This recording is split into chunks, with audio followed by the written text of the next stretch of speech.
Local sports from KTVO. Good evening, everybody. In high school football playoff action, let's start with Milan hosting Westran. Westran and white, Caleb Dale takes the pitch and goes 13 yards. The Hornets would later score to make it 7-0. Milan's Cooper Bankas shows us some great heart and second effort. The feet don't stop, and the talented senior would pick up 44 yards on the play. Wow, what a great effort. The drive would stall, and Westran would use its speed to go outside. It's Dale again. Nice running on a very sloppy track at the pit. The Hornets were the buzz tonight. Drake Buffington scores. Westran would go on to win it 39-0. Scotland County won its district tonight. The Tigers were looking to win a playoff game against Louisiana.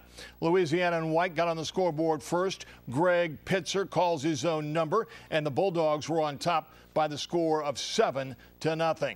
Then on their next possession, Louisiana will lose the rock. Guess who comes up with it? It's Stone, Harley Stone of Scotland County.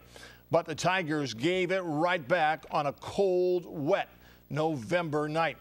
It was one of those nights for Scotland County. Check this out.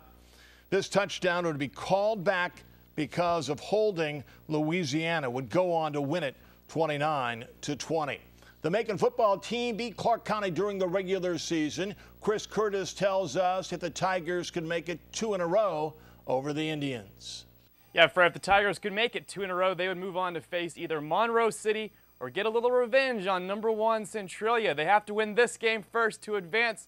Let's check out the highlights. Macon getting ready to go, and the excitement of playoff football overwhelms Dylan Perrin. First snap, fumbles the ball, and Scott Eggers of Clark County says, "Hey, Coach, I got it." Indians will take over 3rd and 1 for the Indians, and Jordan Santameyer and Joey Turner sack the Indians' tribal leader. Indians turn it over. Enough is enough. It's running time for the Tigers. Henry Walker with a huge gain down to about the 34. Then it's my main man, Taquan Kelly. He would run the ball inside of the 5-yard line. Little guy's got so much heart. And then Kelly once again would get in the end zone. Tigers go up 7-0. They would hold off a furious fourth quarter comeback and win 21-13. No revenge game against #1 Centralia. They lose to Monroe City tonight, 24-21. So Macon will travel to Monroe City on Monday night. Fred, back to you. Thanks, Chris. Knox County has played great football late in the year. Let's see if that mojo would continue in the playoffs against South Shelby. South Shelby in red. Sean Bertrand scores from 3 yards out. South Shelby's speed was just too much for Knox County. Austin Hall hightails it in for 6. South Shelby would go on to win it big. The final was 39-8. Ottumwa is looking for a new football coach. Zach Weigel has resigned after 4 years on the job. His teams won 3 conference titles. Weigel will remain at the school as an assistant principal.